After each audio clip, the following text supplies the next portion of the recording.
The wheel of time turns, and ages come and pass, leaving memories that become legend. Legends fade to myth, and even the myth is long forgotten when the age that gave it birth comes again. In one age, called the Third Age by some, an age yet to come and an age long past, a wind rose in the mountains of mist. The wind was not the beginning. There are neither beginnings or endings to the turning of the wheel of time. But it was a beginning.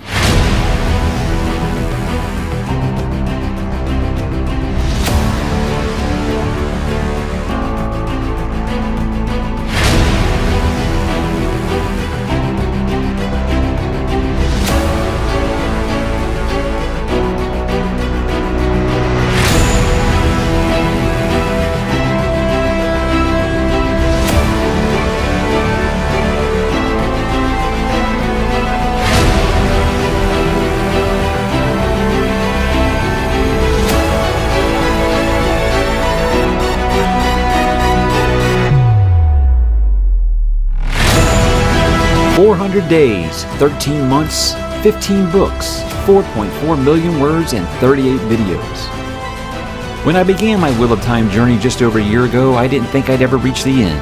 Now that it's over, the question I get the most is, should I read it? Well, listen to my journey and decide for yourself.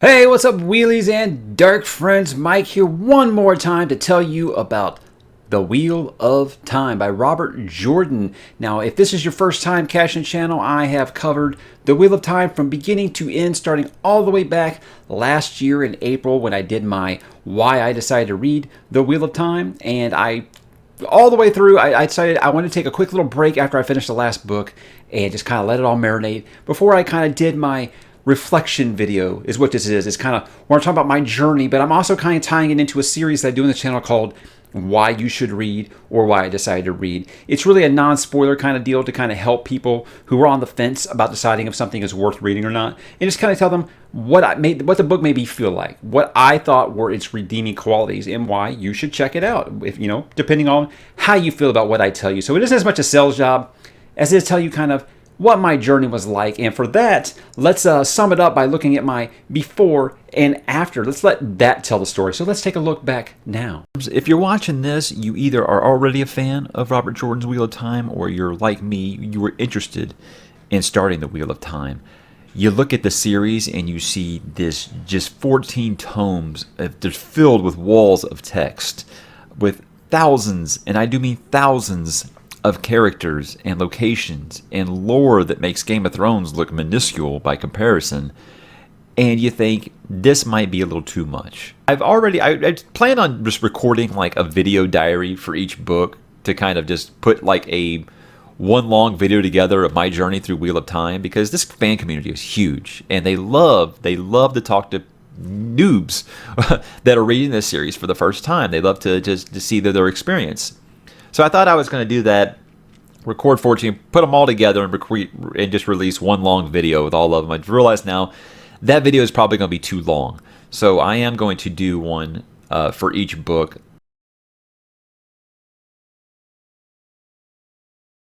This is an incredible ride. Ups and downs. I'm not going to be sitting here. I'm not one of those who's going to tell you this is the greatest thing ever written and you're going to love every minute of it. This is my first reading. There have none of these multiple rereads like a lot of people who say that.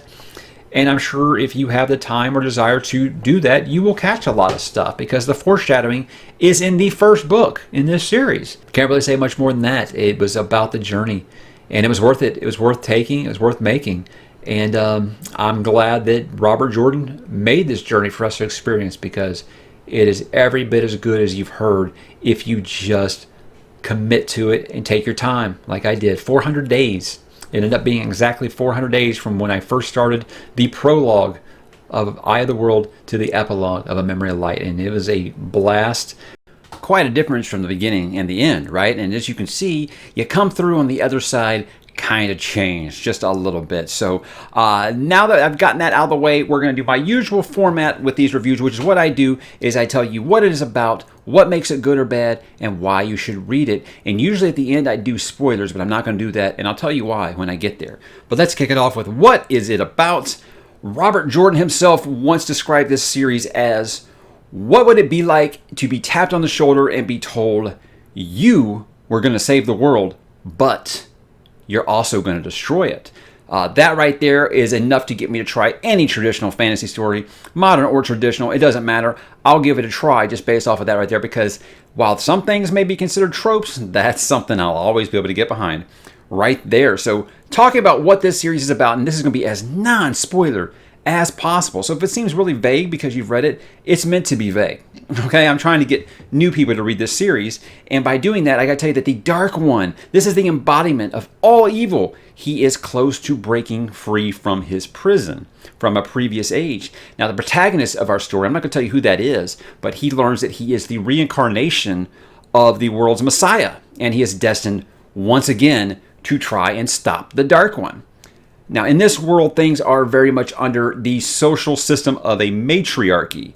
The use of magic, which is known as channeling, it's forbidden to be used by men. And it's for reasons that are kind of detailed in the prologue of the very first book, which at first you might be like, what's going on here? But it kind of explains why men are not allowed to use channeling or magic in this world. And this means that the women who can channel are sent to the White Tower in Tar Valon to receive training to become an Aes Sedai. And this is why Aes Sedai basically run things in this set of the world. And I think the Bene Gesserit from Dune, about how they're the ones running the show. And it's just kind of a similar form here, and it's something that I think that just about anybody could probably get behind. Now, there's sections of the Aes Sedai who are basically tasked with hunting down and doing what is known as gentling or stilling these men who are channeling. Basically, look at it as kind of like castrating, neutering. That's how you would kind of look at it. They remove their ability to use magic. So that's kind of what their thing is. But they want to hunt down, especially these ones that become dangerous, and they start to think that they are this mythical dragon reborn Messiah, and try to stop them from causing havoc. So it's one of those kind of things that you can see parallels to religion and things like that, and it makes a lot of sense. But the protagonist of our story, as well as a group of his friends from his home, they set out on a quest to seize his destiny. Just nothing you haven't ever heard of before, but there are many twists and turns along the way. So along the way, they do split off into different groups. They face different obstacles, different enemies, both on the side of the Dark One and ones that are on the side of humanity, or at least we think they are, leading up to a prophesized battle that will decide the fate of this turning of the wheel. So that's about as vague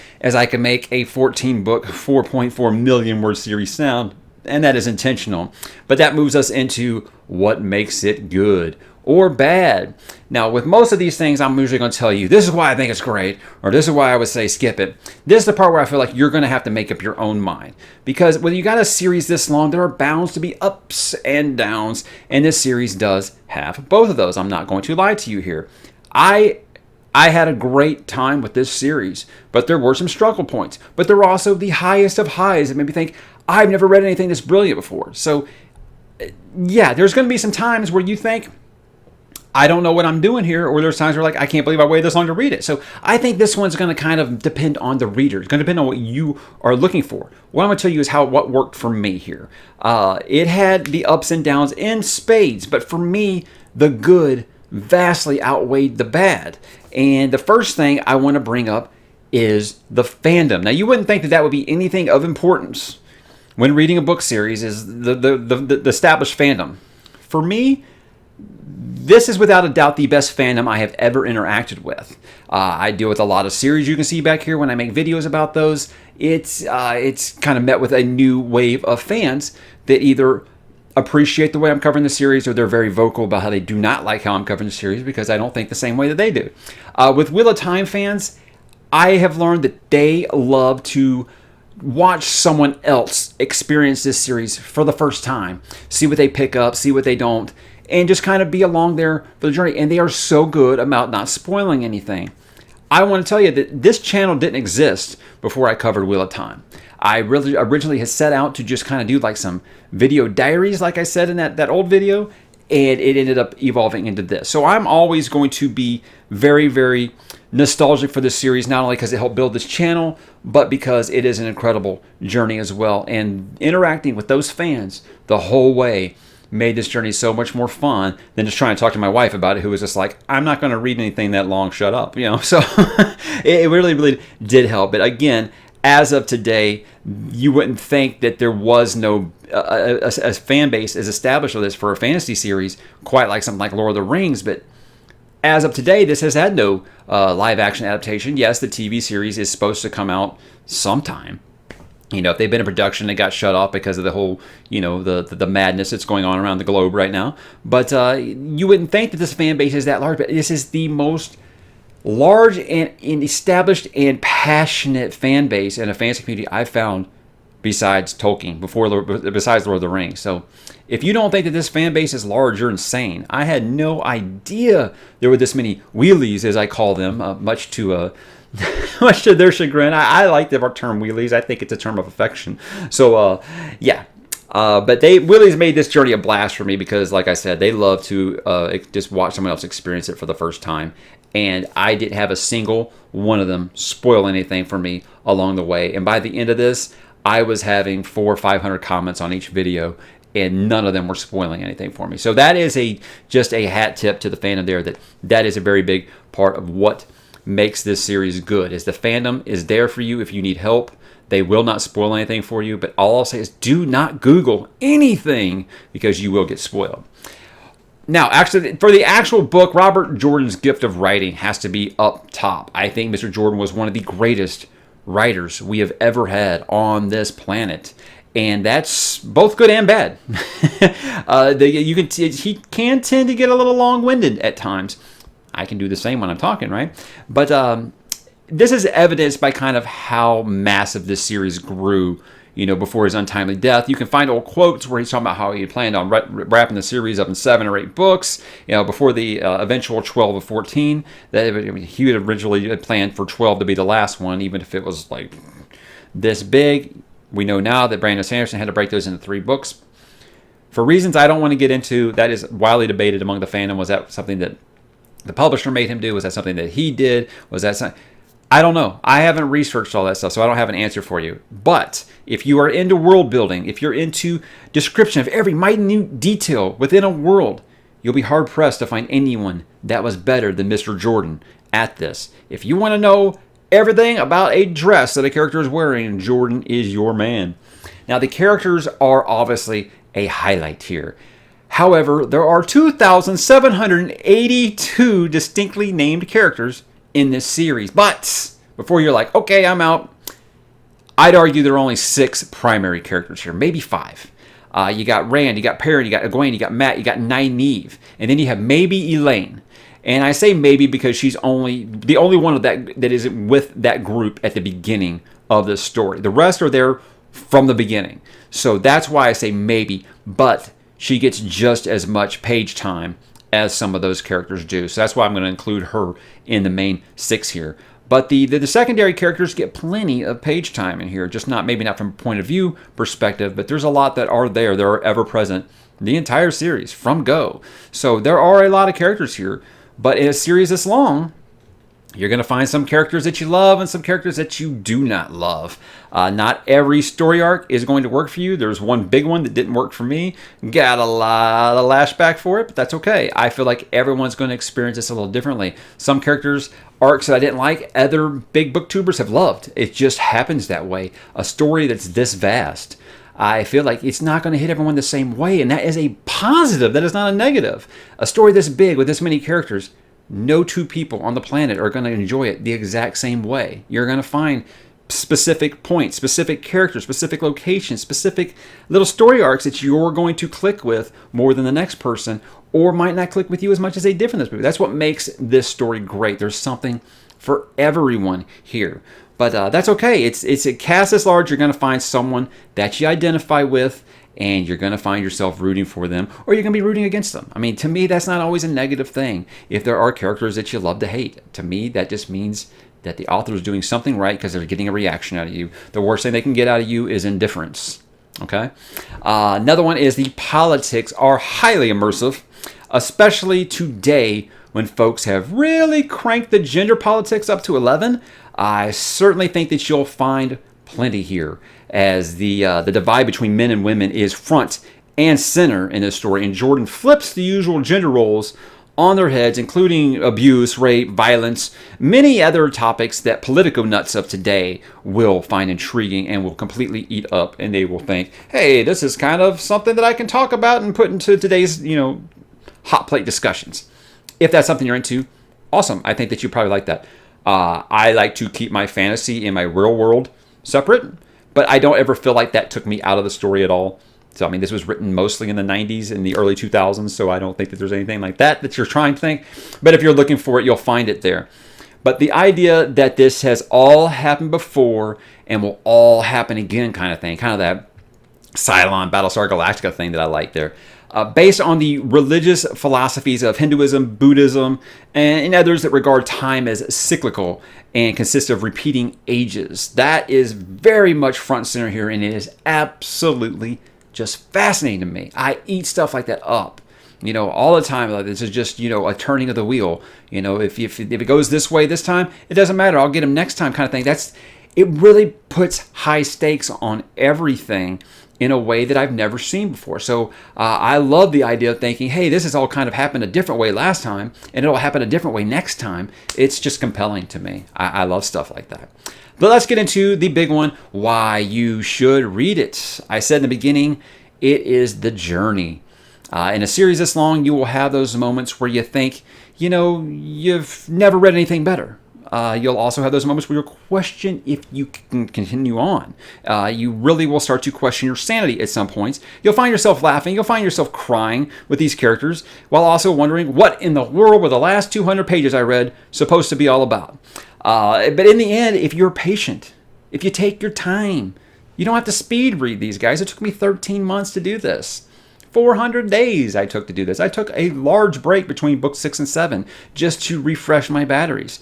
In the end, if you're patient, you take your time, you're going to find everything about this journey incredibly satisfying, and to a point that when it ends, you'll be suffering from the same profound sense of loss that I had.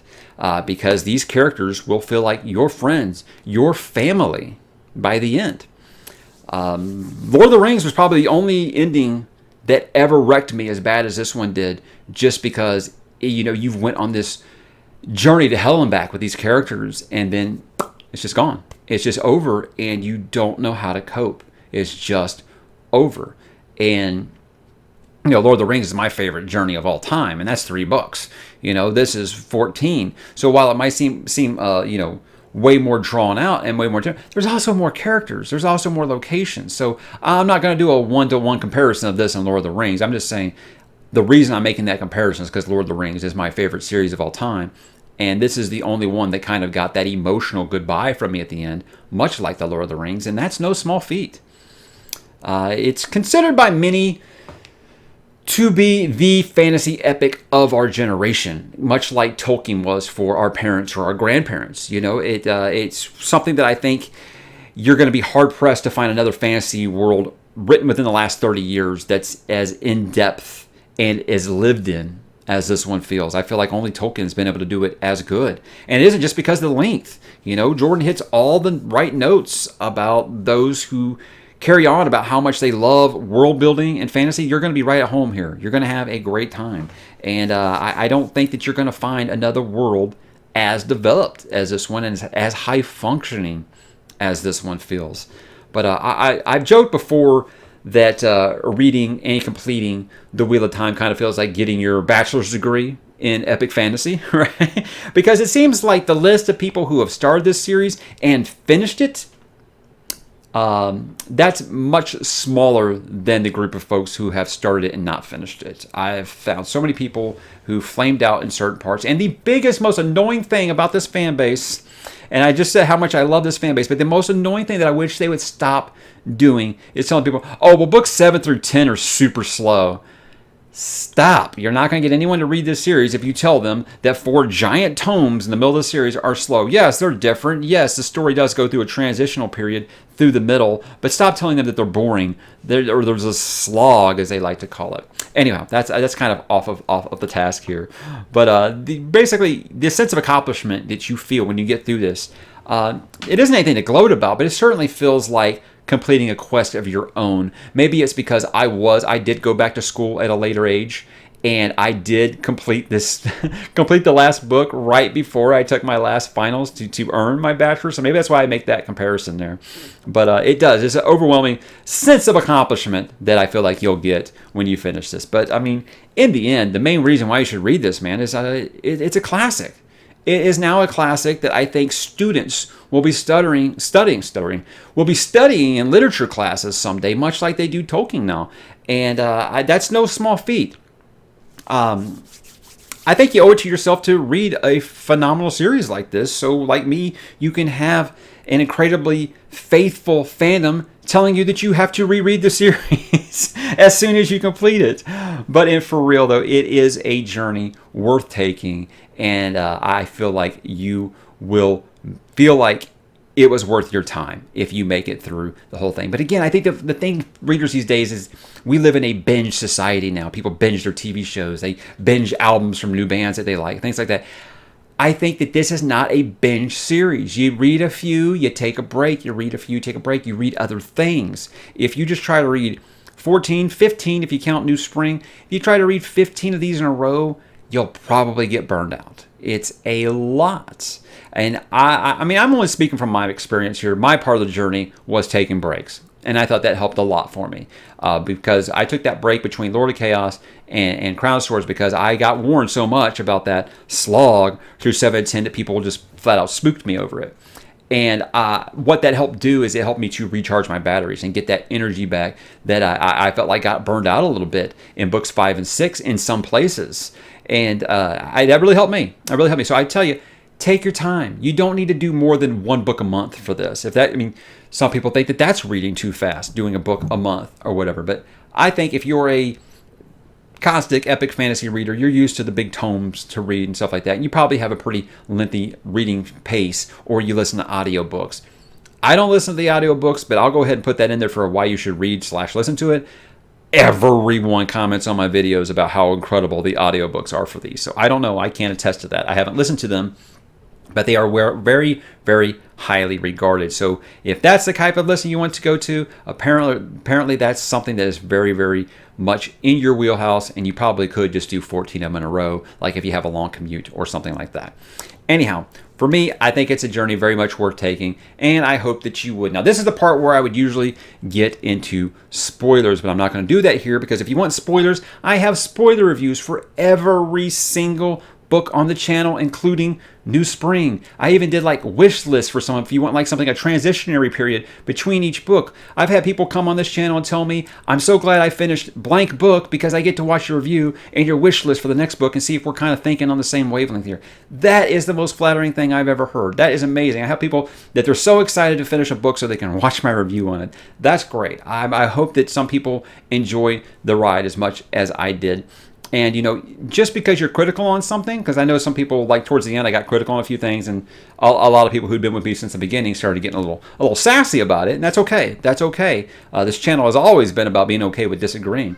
I don't have a problem with that. I think that constructive criticism is good, and there's constructive criticism to be had with this series. But if you watch those reviews, you'll get a good view also of how this channel has grown over that time in the 400 days, both in content and production quality. As you saw with those older videos I flashed up earlier, I was basically started this channel working off of an old webcam and basically a headset microphone. So things have changed very much, but Wheel of Time, I want to thank it not only for helping build this channel into what it is today, but also I want to thank Mr. Jordan for the trip that he took me on through these 4.4 million words. And if you read it, I think you're going to feel the same way. So guys, peace, favor your sword, and let the dragon ride again on the winds of time. Enjoy the reading.